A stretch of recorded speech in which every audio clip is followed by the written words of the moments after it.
Ти хімарсу. Хімарс.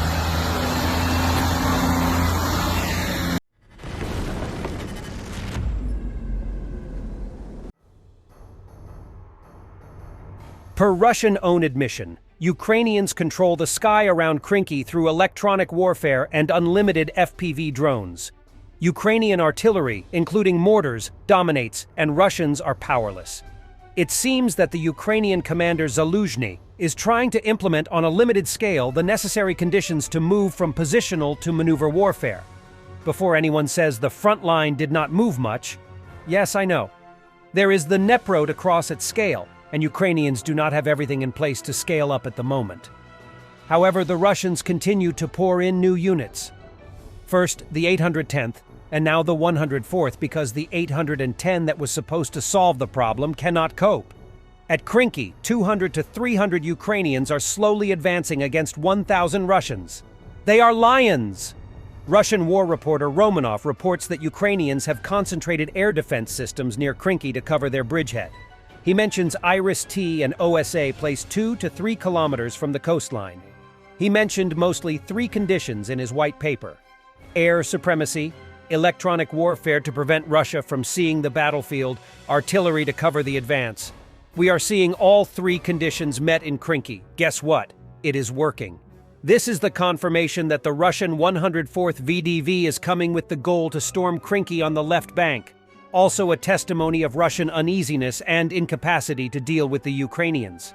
Unfortunately, the situation in the Krynky area, it's only getting worse for us. All attempts to dislodge the enemy from nearby forest plantations and the populated area itself, carried out by combined assault detachments of Marines from the 810th Brigade, motorized riflemen from the 70th Division, and paratroopers from the 328th Regiment, were unsuccessful. Moreover, the enemy's control zone has increased even further. General Toplinsky has been unable to organize normal interaction and stable control in this sector for more than a month, and as a result, there is constant inconsistency in the actions of different units, explosions on their own mines, friendly fire, low efficiency of artillery and weapons EW. At the same time, he does not leave attempts to clear the bridgehead by throwing senseless in this situation. The assaults are already shabby divisions. Because of this, separate units of the 70th Motorized Rifle Divisions are so moral and physically exhausted, which gradually began to be taken to the rear, replacing paratroopers. On the night of November 30th, there was an explosion in the Severomoysky Tunnel on the Baikal-Amur main line. According to the media, 4 explosive devices detonated. A train with fuel was blown up. At least 1 tank car burned out, and another 2 or 3 were significantly damaged. The aftermath of the explosion suggests that it was a large-scale explosion. For 2 days, the Russian information field was flooded with versions of a short circuit that led to smoke, even though the Ukrainian media immediately, citing their sources, stated the explosion was the result of a special operation by the Security Service of Ukraine.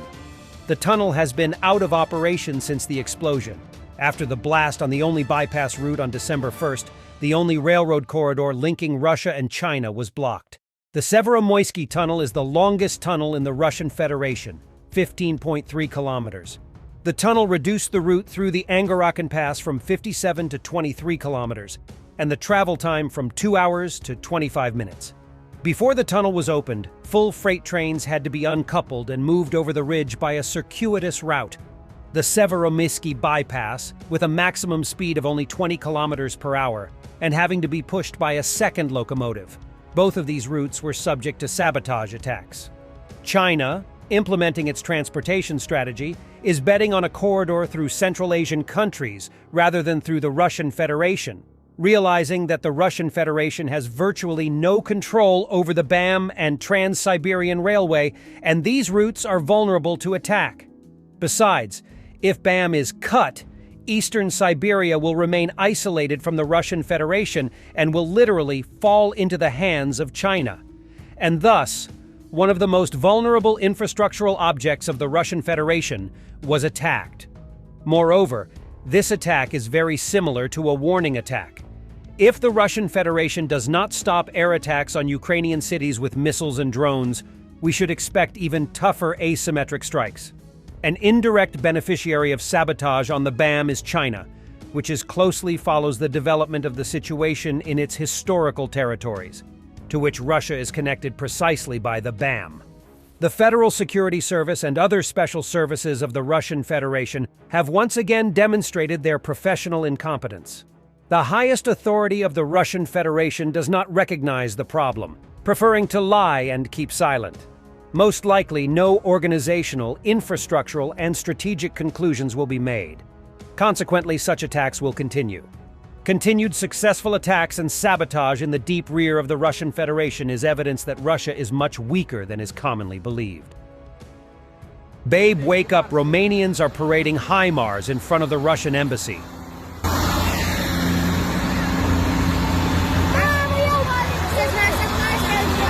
Russian war bloggers are telling Russians to calm down about Marinka. Unfortunately, it's too early to rejoice regarding Marinka. To put it mildly, one unit decided to raise the flag on the outermost house and report on the capture of Marinka as a whole. Perhaps in another war, the capture of a house on the edge would have led to the capture of the village, but a little later. But in this war, this is not at all the case. As a result, the whole country yesterday rode on an emotional swing, exactly as the population of the neighboring non-state likes to ride. MASH, apparently, was bought out, and another editorial team of girl designers was put in, turning the channel with 2 million people into the Russian analog of Trixa.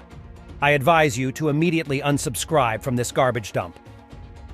And the Western sanction are taking their toll. 5 Russian planes broke down during flight just in 2 days. The planes of Russian airlines, which were left without new spare parts and maintenance due to sanctions, continue to break down frequently. In the first 2 days of winter, as many as 5 airliners broke down, according to Russian media, Aeroflot Airbus. A321 made an emergency landing at Pulkovo Airport, St. Petersburg, due to the cockpit air conditioning system display triggering. Boeing 737 made an emergency landing in Yuzhno-Sakhalinsk. At that time, an indication of a drop in pressure on one of the 6 wheels of the landing gear went off. In Novosibirsk, the autopilot and flaps of the aeroplane failed after taking off from Tolmachevo Airport. Aeroflot Airbus. A321 flying from St. Petersburg to Moscow made an emergency landing at Sheremetyevo Airport due to a left engine failure. A Yamal Airline Superjet 100 landed at Tyumen-Roshchino Airport due to a technical reason.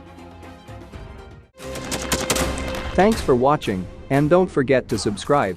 Also, if you want to support Warthog Defense, please become our member and get early access to new videos, exclusive members-only videos, and become administrator in comment section. The membership link is in the description.